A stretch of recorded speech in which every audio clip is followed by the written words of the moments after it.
Narito tayo ngayon upang matunghayan ang nagiinit, nagbabaga at talaga namang usap-usapan at nagtitrending na latest issue ni Ate Erica.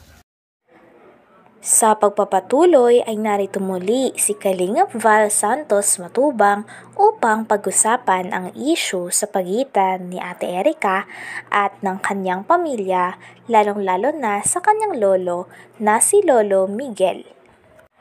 Dito nga ay kinakausap ni Kalingap Val ang tita ni Ate Erica at dito nga ay binasa rin ang pagbabanta kay sa tita ni Ate Erica at sinasabi na talagang kakasuhan daw sila. Hindi naman natatakot ang tita ni Ate Erica.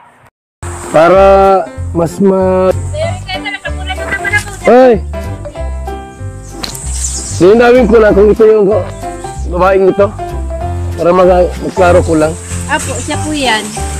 Ano ito? Apo, yung stories na sinasabi siya. Kasi may binsay din sa iyo.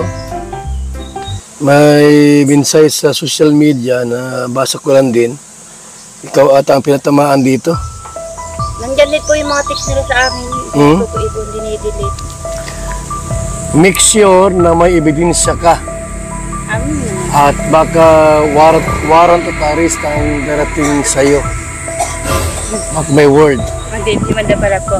Kayo ang sumira sa sarili ninyong pamilya at buhay. We'll see you in the court. Baka sasablay, maubos yung ipin mo. Maubos yung ipin mo. Ha? Papagunot na nga ako, kuya. Para gugod yung ipin. Baka malunok mo yan. God bless and see you in the court. Ako, delikado ka. Panindigan mo lahat ng sinabi mo, ha? Gather some evidence, yung totoo kasi pag hindi kayo ang kawawa, kayo ang nag-umpisa, hindi ako.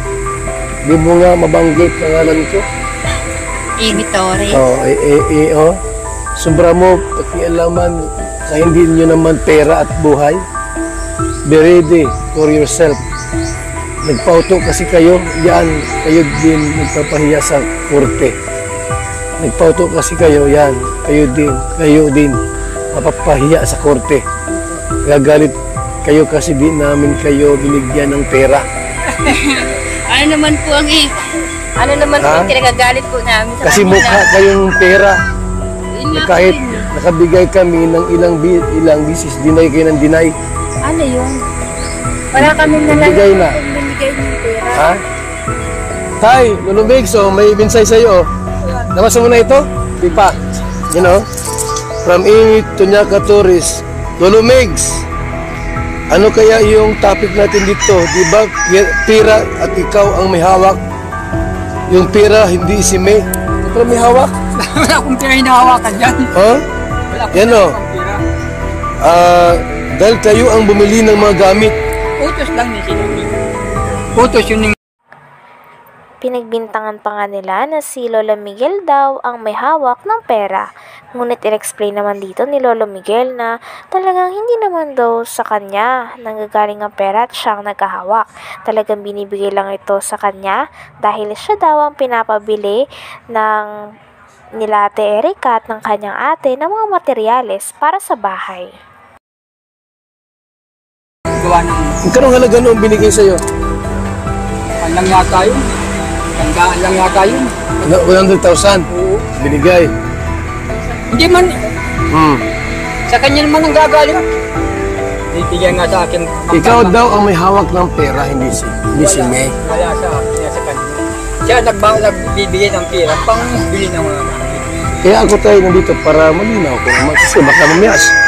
Mali ang salita ko, yung pala ikaw pala may kasalanan. Wala. Ha? Ako po siya talaga wala. Sa kanyang pera. I have some evidence of what happened from the start. Isa lang to sa ebidensya namin and more pa in the court. Hindi naman na ka rin. Hindi kami natatakot. Don't miss it. Kasi nasa katotohanan lang po. You want to fix this. Ayaw niyo manahimik kasi. So this is not a joke for us and sorry. Sorry ha, need ko na po kasi magsalita. Sumubra na kayo kay Erica. Alam mo ko, Kami pa po yung nung hindi pa si Mrs. na ospital, ako ang inuutosan nila at wala man silang alam sa pagbibili ng mga steel bar, simento, graba, buhangin. Baka, Binibigay mo sa akin ang pera. Di, ako na-permit, siyempre ako nagkuhan sa, sa hardware. Yun. At di siyempre, ako talagang nagbabayad sa hardware, perma ako dun. Pero sa kanilang gagaling ang pera. Ganun. May prueba naman din po kami kung yung kanino ang pera. Kahit tiyahin ko kapag salita. So, sumubra na kayo kay Erika, sabihin ko sa iyo, hindi kayo obligasyon ni Erika, ni Kikay. Ang dami po pang anak sila. Alami pong mga anak. Ang dapat ay obligasyon sa inyo. At wala kayong pakialam doon sa pera ni John A. O pera namin dahil hindi po sa inyo yun. Wala kayong karapatan sa perang yan. Wala ko karapatan dahil nagkapatulong sila sa akin. Ang sabi, tulungan, wala silang alam, magpagawa ng bahay. Ako nagpawa ng bahay na yun. At yung bahay pong yun ay sa barangay. Looting yun, ako nagbili nun. Ngayon, ang sabi ko doon sa binili nyo, nakuha, at diyan din nangyari, walang kuryente, di itong madali at may kuryente. Di, pick ko namin yung kuryente. Dito nga din in-explain ni Lolo Miguel at nilinaw niya na talagang wala siyang kinalaman o hinahawakan sa pera nila Ate Erika. Kung meron man daw siya na nahawakang pera galing sa kanila, ito daw ay kanilang ibinigay at ipinabibili ng materyales para sa bahay nila. Ngunit kung tatanungin siya ng pera na pambili sa sarili niya o sa mga sarili nilang pangangailangan, wala daw inabot sila Ate Erika. Pick ko namin yung kuryente, pinalo up namin, karoon ng kuryente. Ayun ang pinagawa namin para madali-dali na. Ay pira sa sabi na ako naghawak ng pira, hindi wala sa akin yan. Sila nagbibigay ng pira sa akin na pambayad sa mga ginagawa. Inutusan ka lang. Utos lang. Kaya po, ginamit lang ako. Ay kung alam ko lang ang magkakaganyo, hindi ako masunod sa kanila. Yung Bakit tayo nagkaano kayo ni Shelami at Erika, bakit nung pala inutusan kanilang bumili ng mga materialis? Tapos ano nangyari pagka doon na nga po sa iwalay kayo? Yung mga hospital.